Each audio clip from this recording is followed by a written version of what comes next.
Friday, October 22nd, 2021, and the morning edition is live. On today's show, more vaccines in country. A breast cancer survivor shares her journey. Bahamian-owned business The New Duff recognized. And we end the week with some good old entertainment. So let's start the morning off right.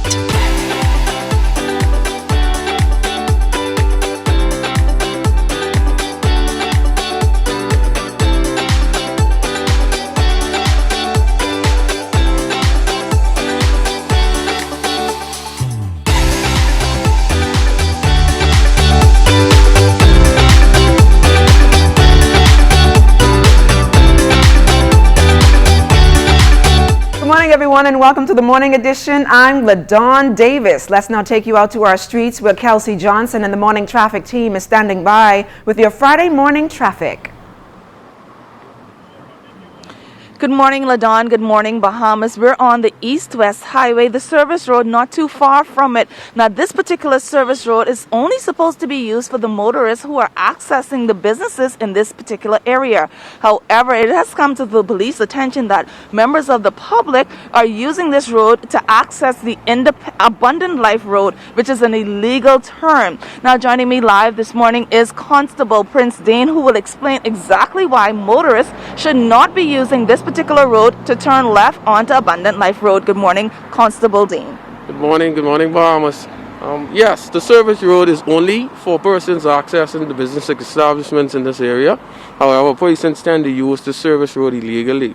However, making a left turn onto Abundant Life Road from their service road. However, persons who are caught doing this will be ticketed, reference to using this side service road illegally. Now, Constable Dean, if you can just talk about how dangerous it is, to be coming over a sidewalk and turning onto the road. Yes, it is very dangerous to come off of the sidewalk from the service road onto Abundant Life Road because you can cause an accident, dangerous accidents. Seeing that there is a traffic light right there, it is very dangerous for persons. Also, persons who making that legal left turn, you can collide into that vehicle. All right, if you can just also give us an update on the traffic that has happened overnight.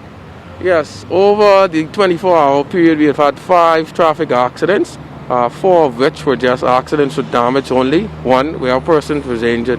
However, we have 9 persons in hospitals at this time, reference to traffic accidents. All right, thank you so much, Constable Dean. LaDawn, we'll toss it back to you in the studio. Staying on the outside, weather cloudy with occasional overcast periods, warm and a bit breezy with scattered showers and isolated thunderstorms. In the general situation, a combination of low to mid-level troughing coupled with abundant tropical moisture will maintain a wet pattern across the island chain today. High temperature today is 84 degrees with an overnight low of 73 degrees. Midday Thursday, senior officials from the Pan American Health Organization and the Ministry of Health and Wellness converged on the tarmac of the Lynden Pinling International Airport to receive a further installment of the Pfizer vaccination. Today, the Bahamas receives its 4th batch of COVID-19 vaccines through the COVAX facility. This is 57,330 doses of Pfizer. These vaccines are absolutely essential for our vaccination program. And we have people throughout our family islands just waiting for the doses to arrive. We are pleased that they're here today, and you will see very shortly we will begin to boost up and bump up our amount of vaccinations at our various centers. 4 more COVID deaths reported in the Ministry of Health's latest release, 3 from New Providence and 1 from Grand Bahama. There are also 53 new confirmed cases here in New Providence, 4 on Grand Bahama, 2 on Long Island, and 1 each on Eleuthera, the Berry Islands, and Exuma, for a total case count of 62. Males account for 38 and females 24. 109 people are hospitalized, 15 of them in the intensive care unit. Chief Justice Sir Brian Marie QC is applauding the new policy the Minister of National Security has implemented. That policy prevents prisoners from being paraded before the courts ahead of their arraignment. I always had concerns about the optics of doing that.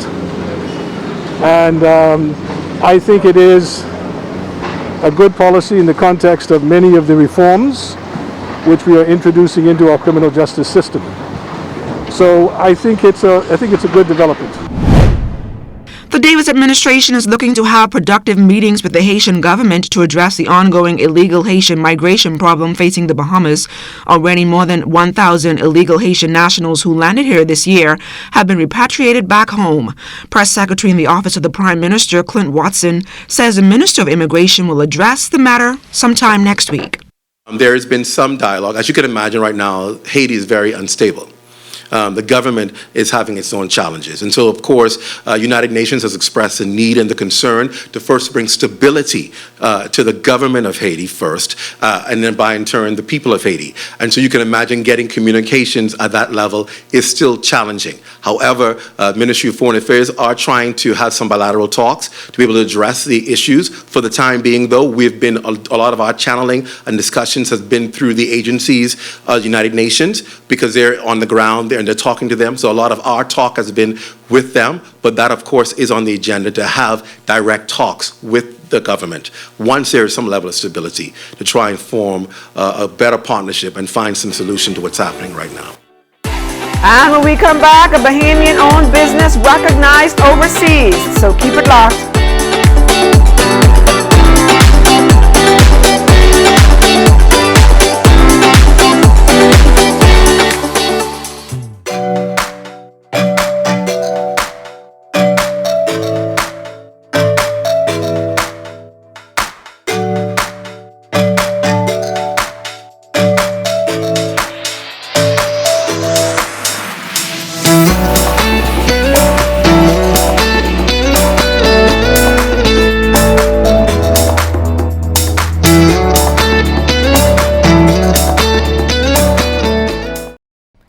Have you heard? ZNS is everywhere you are when you download the new ZNS app. Whether you're on the move or just kicking back. Miss something on the news? It's there. Want to keep up with a live update? It's there. Or just want to listen to your favorite station? It's there too. Download the app now from the App Store and Google Play Store. Hi, I'm Dr. Pinder. During this global pandemic, we ask for you to be responsible. As we fight the COVID-19 virus together, we would like to encourage you to do the following. Wash your hands. Cover your mouth and nose with a flex elbow or tissue when coughing and sneezing. Practice social distancing by staying 6 feet apart. Avoid touching your eyes, nose, and mouth, and if you must go out, wear a mask. We stay here for you. Please stay home for us. To those of you on the front line, we salute you as we continue this fight together. This message has been brought to you by the Ministry of Health in conjunction with GD Media Solutions and this television station.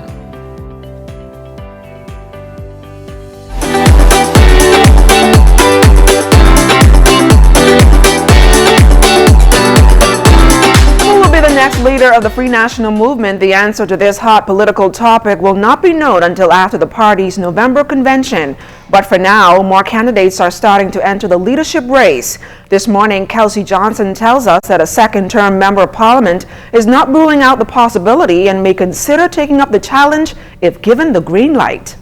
The race for leadership in the Free National Movement heats up as one sitting member of parliament turns his focus on the top spot.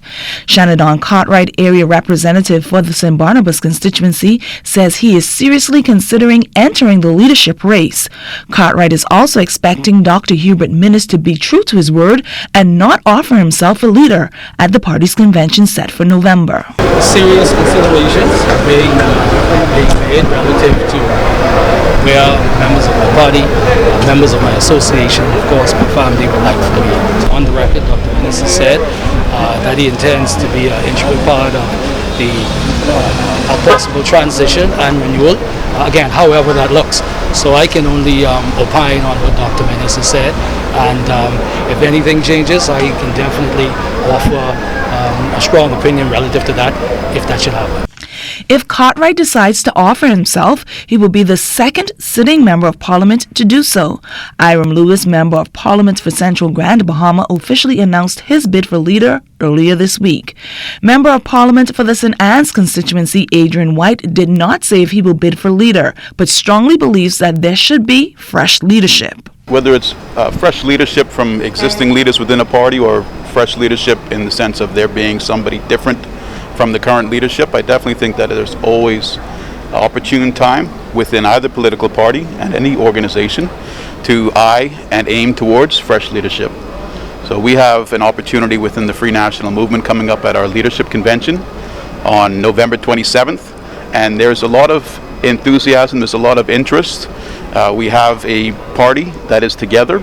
The former chairman of the Bahamas Public Parks and Beaches Authority, Cartwright, says the party is going through the necessary process required for healing after a defeat at the polls. After a loss, again, as I mentioned, that there is great determination that's made by the party of how the party should look, how it should feel. And that process is being facilitated right now. I think that you always have to assess and evaluate going forward what the Bahamian people wants from your political party, particularly after a loss in a general election. Last year, there were 2.3 million women worldwide diagnosed with breast cancer and 685,000 deaths. This morning, Jamila Mizik tells us about one Grand Bahama woman who overcame the odds.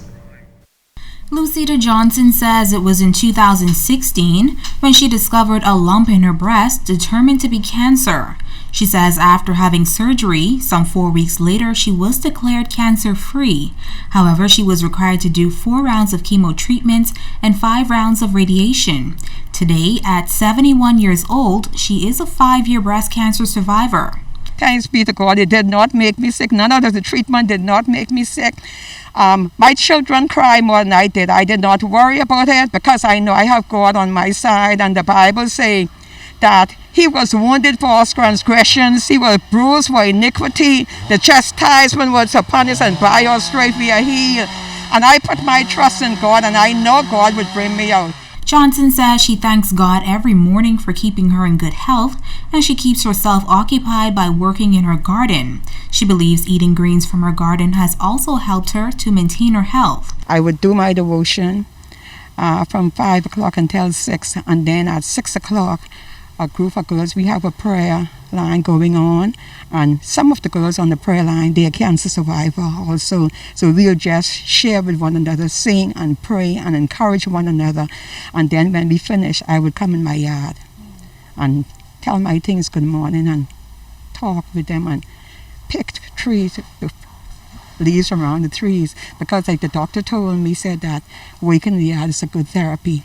She says cancer is not a death sentence, and she is encouraging those with cancer to put their trust in God. Johnson adds that it is her hope that Grand Bahama will soon have an oncology center. Right now, I go and I do a mammogram every year, once a year. And October is today is my birthday, and I need to do it in October, but we don't have a mammogram machine working in Grand Bahama. From last year, we do not have a mammogram machine in Grand Bahama.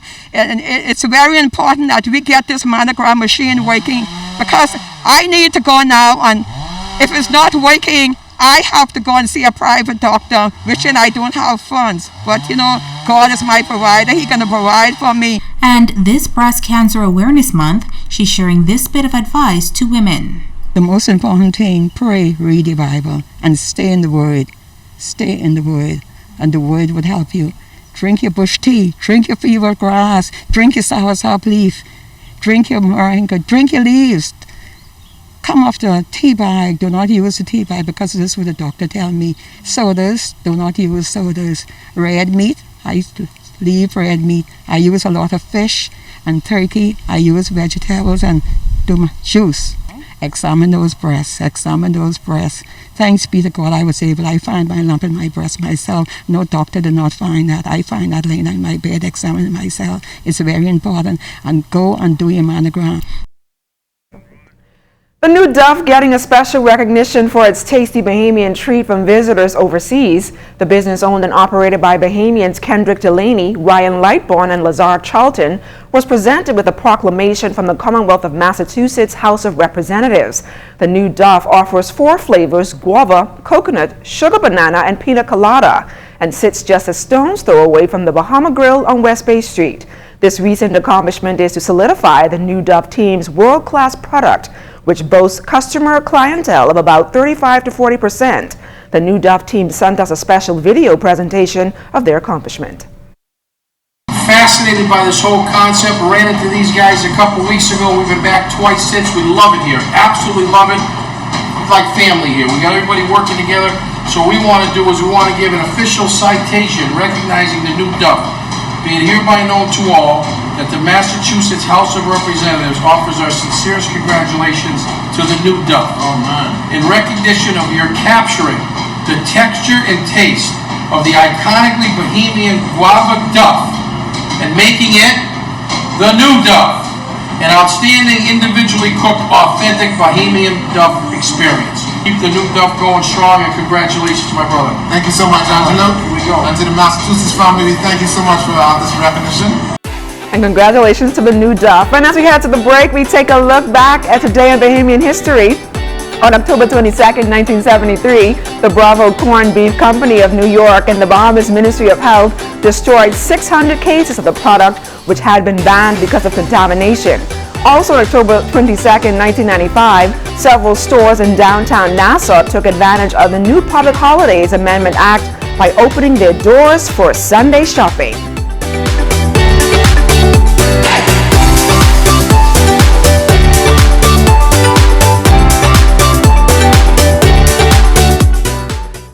As an artist, I travel all over the world and I find inspiration all around me, from the people and especially the environment. I love the Bahamas with all its natural beauty, from Abaco in the north to Inagua in the south and all the wonderful and colorful islands in between. But we must all do our part to keep the Bahamas healthy and clean, now and for the future generations. That's why I want you to find a little time to do your part. I'm doing my part because I care. Do you?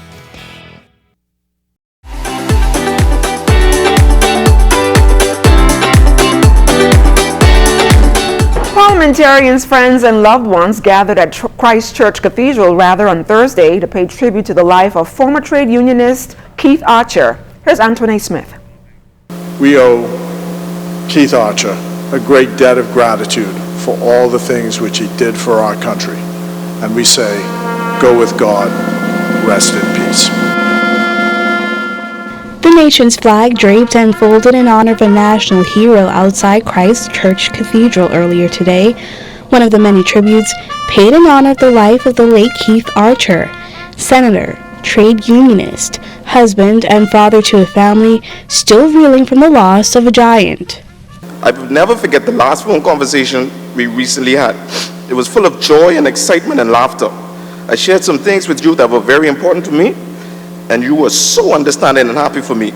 In some ways, I felt you knew this was going to be our last conversation.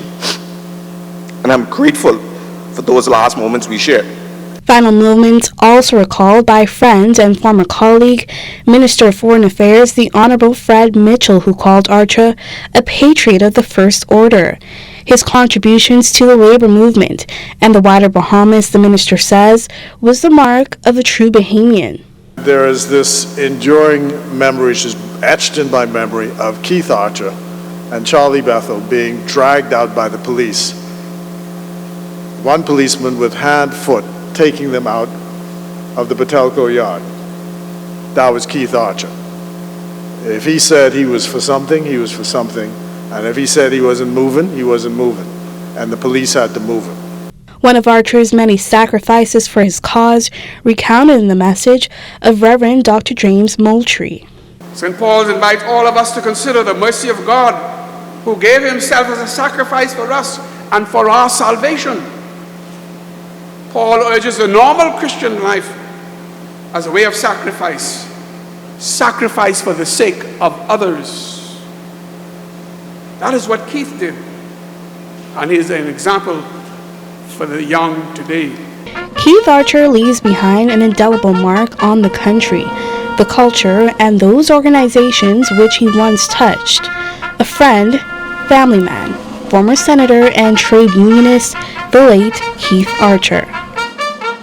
Tributes continue to pour in for trade union giant Keith Archer. In nearly half a century, Archer played a pivotal role in the development and growth of the labor movement in this country and served with distinction.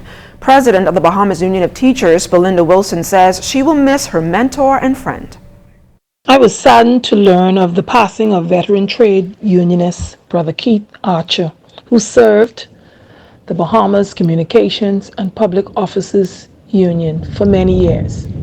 His leadership transcended the BCPOU as he served on various boards and also in the Senate. Brother Archer always gave his sound advice on trade union matters.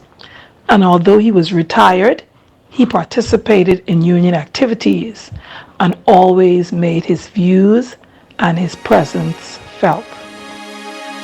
Cabinet Office has announced that a state-recognized memorial will be held for former Senator and Ant Hotelier John Barry Farrington at 1 p.m. tomorrow at Christ Church Cathedral. The body will lie in state in the foyer of the Senate today from 9 a.m. to 3 p.m. Viewing is open to the public beginning at noon today.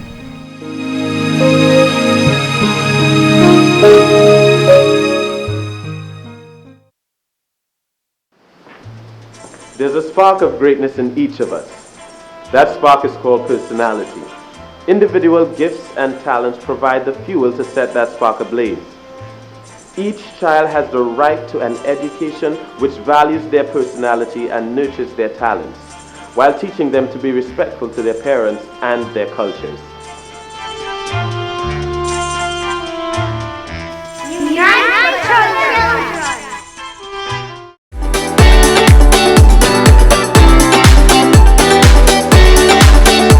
DeAndre Ayton and the Phoenix Suns opened up their NBA regular season schedule on Wednesday night with a loss to the Denver Nuggets. In addition to the game itself, DeAndre is still dealing with the fallout from not getting a new contract after the deadline passed earlier this week. Throughout my whole life, I've always learned, to control what I can control.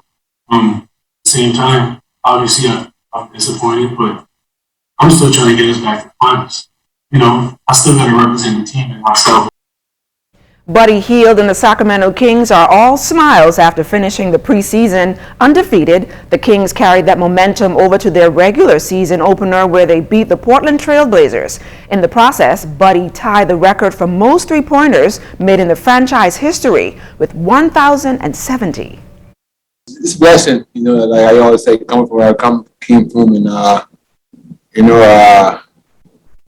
keep telling the story over and over, but like being a guy from the Bahamas, everything coming to Sacramento, be patient soccer, the record, it's a blessing, it's humble. Patriots taught me a lot.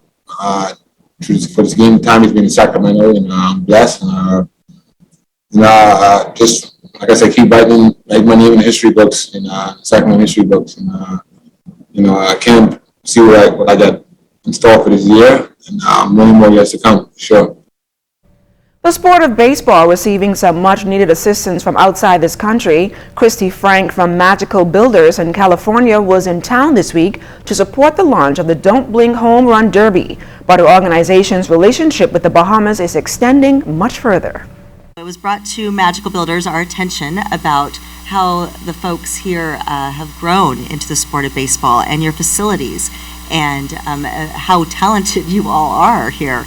And they asked us if we would get on a call and start talking about bringing Magical Builders down here and help renovate these fields at Pinewood. We have a few national partners in America that we were able to meet with the Minister of Sports today, and of course yourself. And it was a very special relationship that we're developing to be able to bring product into the country that perhaps maybe, if it isn't here, a certain kind of solar scoreboard, for instance, something that we could bring to help facilitate the builds of these fields and make it something safe for these kids to play on. In addition to the renovation of fields, Magical Builders plans to assist off the field as well, much to the delight of local organizations.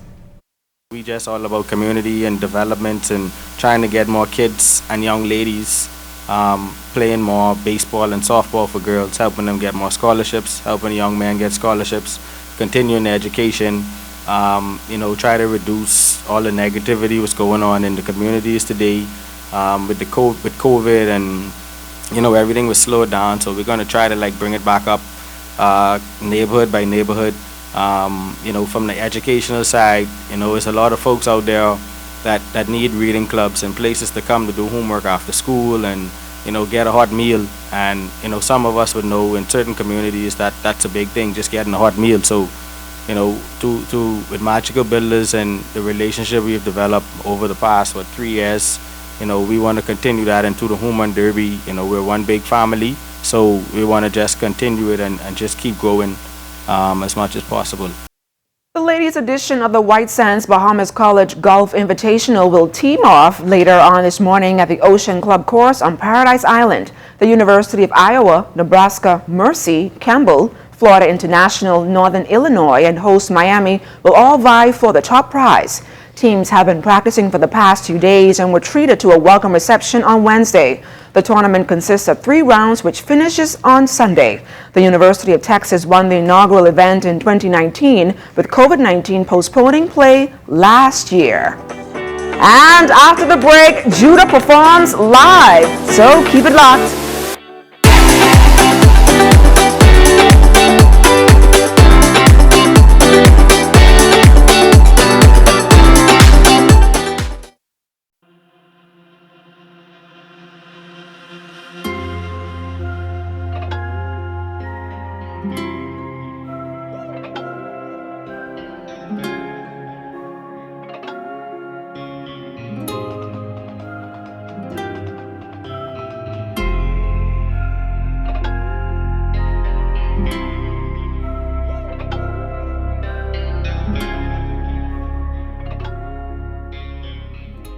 You are a healthcare worker.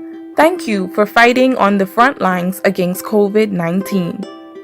It is normal to feel stressed when taking care of others who don't feel well. But remember to take care of yourself.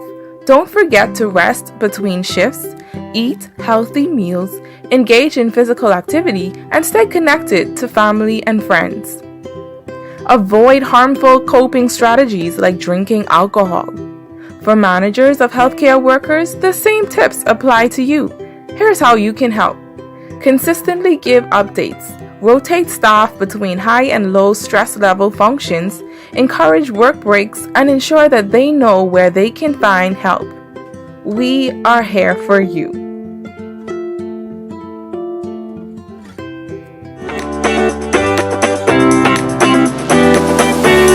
Well, it's Entertainment Friday, and joining us live here on the Morning Edition is none other than Judah Forbes. Judah, welcome to the Morning Edition. Thank you for having me. So, Judah, tell us a little bit about how did your music career actually get started? Well, it was definitely unplanned. A friend of mine now, she done inspired me to do music and to give it a shot. And surprisingly, giving it a shot for the first time, he was overwhelmed and he felt like I had what it takes to become an artist. So we ran with the whole concept. I'm not a rapper, and we went forward to motivate other people and try to inspire them to step with their comfort zone and to do something that they didn't even expect would be great. So what are you going to be performing for us this morning? So the song that I'm performing is one of my favorite singles off the album that I have, I'm Not a Rapper. It speaks about where I was and where I'm headed. It's called Out the Trenches. So I'm speaking about where I was and how I grew up, but also the direction I'm headed now and where I would like to see myself in a couple of years. All right, ladies and gentlemen, Judah. Yeah. Good morning, Zed and his team. What up? Hams Nassau. What up? Y'all ready? I came fresh up out the trenches to the penthouse. Cause who used to diss me wanna be my friend now? I don't even look at prices, I just spend out. I live life and roll the dice, look how we win out. I came fresh up out the trenches to the penthouse. Cause who used to diss me wanna be my friend now? Now I don't even look at prices, I just spend out. I live life and roll the dice, look how we win out. Yeah. I had to get to the bag, I had to run up the wax, yeah. She wasn't calling me back, she messaged me, I deleted the chat, ayy. Where were you when I was in the trench? Lights off, water off, couldn't pay to win. I was really going hard, I don't play pretend. I'm talking no days off, or save every cent. You know, me and Bugs in the lab, cooking the master plan. Took $100 and we turned it into grands. I was in the kitchen just so I can buy a snack. Mama used to cry, but now she smile when I throw her a rag. Rags to riches, I'ma get it, that's a fact. I already been broke, and I ain't going back. I came fresh up out the trenches to the penthouse. So she used to diss me, wanna be my friend now. I don't even look in places, I just spin out. I live life and roll the dice, look how we win now. I came fresh up out the trenches to the penthouse. So she used to diss me, wanna be my friend now. I don't even